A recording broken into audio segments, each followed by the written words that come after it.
play the rest, you know the rest. It's a very good soundtrack. And while a lot of video games these days rely on their soundtracks to be background music, there are some that still stand out, like Jeremy Soule's pieces in Skyrim, and actually his older games too. Oblivion was fantastic. In a lot of ways, it actually was better than Skyrim's soundtrack.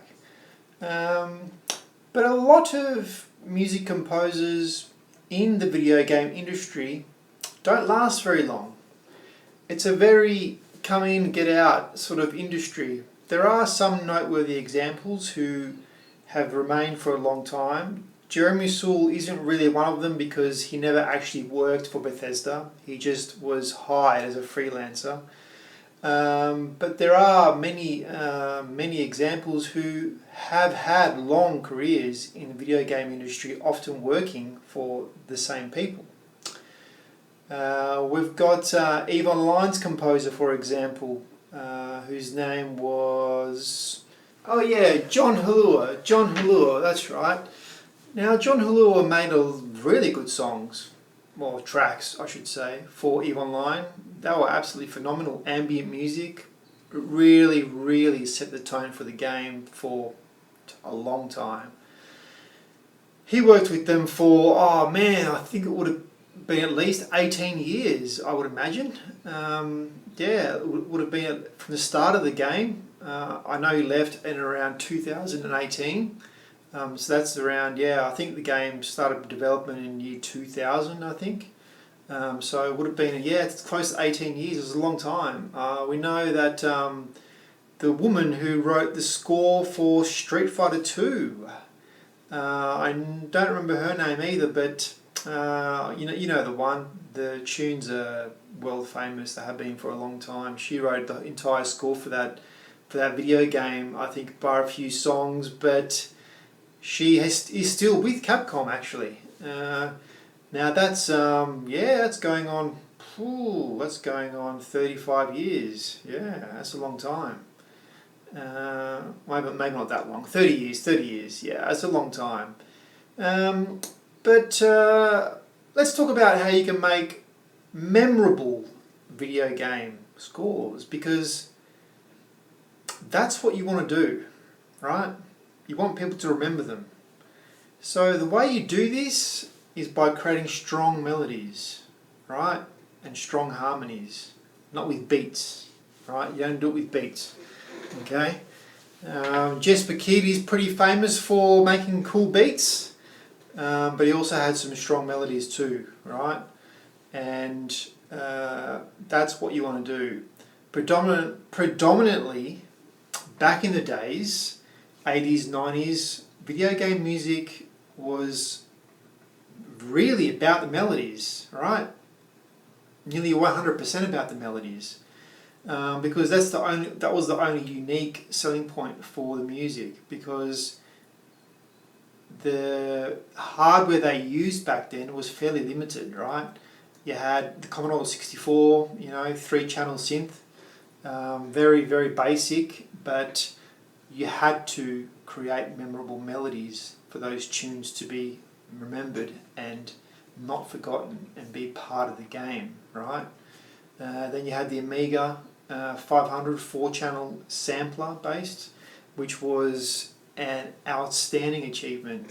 The Amiga 500 could do anything you wanted to with 4 channels, and there's so many memorable scores on the Amiga at a time when the PC was just still making beeps, you know what I mean? And as the PC took over, of course, they started getting into a lot more RAM, higher bit rates, sample rates, and so on and so on. So what we've had is, we've had this increase in the 80s and 90s in melodic content, but as it's grown over the years, as video games have grown over the years, I should say, a lot of the scores have been background music, right? And not all of them, it's never all of them, don't get me wrong, You know, a couple of notable examples in the recent years was Crisis, pretty good score, not background music for sure. You know, we've had uh, Horizon Zero Dawn, fantastic score, not background music. Skyrims, you know, we've had Oblivions, but there hasn't been that many, you know. When people often mention their favourite video game scores nowadays, they tell me what it is, and I'm like, what? It's just, it seems like background music to me. There's no memorable themes in there at all. But it's very strange that this has happened, right? The early 2000s, mid 2000s, late 2000s, with the PS2, PS3, Xbox 360 had really great scores as well. It's a great generation for video games. You know, we've had really great scores from like Devil May Cry. Oh man, it's amazing. That's an amazing score. Very memorable. You know, with the sad pianos. You know, it's so terrific. But that's what you have to do. You have to make it memorable.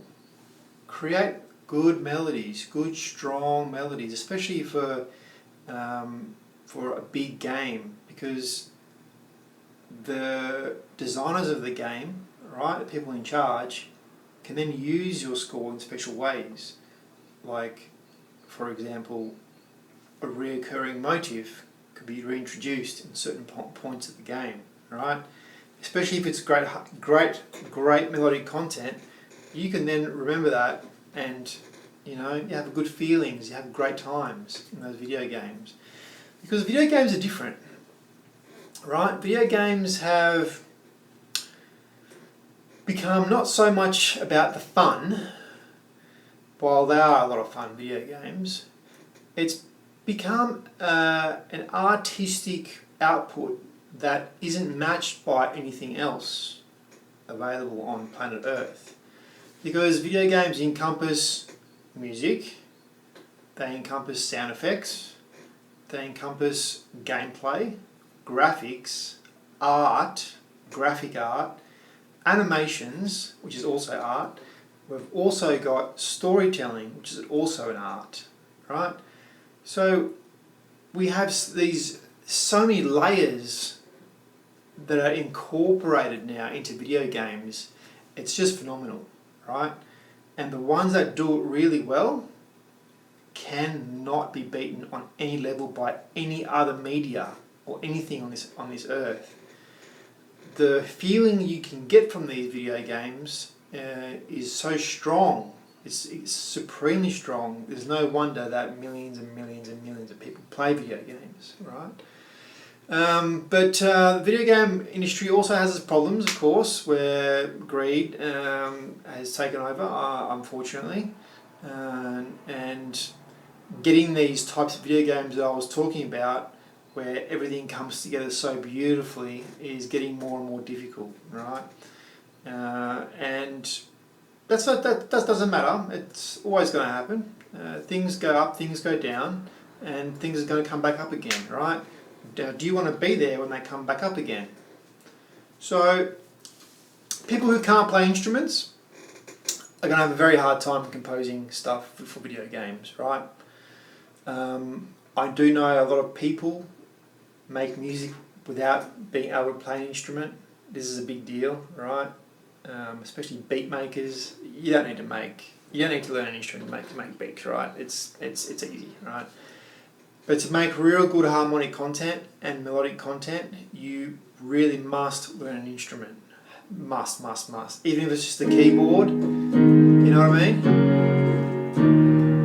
Guitar's good too, electric guitar, acoustic guitar, something which has a strong melodic ability, you know, at least 4 octaves, that sort of thing, right? Piano keyboard's great. A lot of composers just use a keyboard like myself. A lot of the great composers just use a keyboard. You know, you don't have to get a big one, just get a small one, learn it properly, learn for years. And it'll take you years, right? But if you stick with it, you're going to be able to play some good stuff, right? And make some good stuff up. That's the key. You must be proficient, must be a proficient player, all right, to be able to compose good, all right. Once you get to that level of being proficient at playing your instrument, you can then start composing stuff which you probably don't even need to play anymore, right? You can start composing things in your head, write them down. That's going to sound pretty good because you know it's going to sound good, right? And then once you play it, it's going to sound great. So, the video game industry is good to get into. Once again, there's a lot of freelancing involved, which could be bad, could be good. If you freelance for a few different companies, yeah, you'll probably pay the bills. If you work for one company, like John Halua, you know, and some of the others who have been around for a long time, then you've got to make a good living, right? And that's a good thing. But it's also extremely competitive as well. Everyone wants to be in on the games, so to speak. But anyway, I'll leave that with you guys and have fun, and I'll see you guys next time.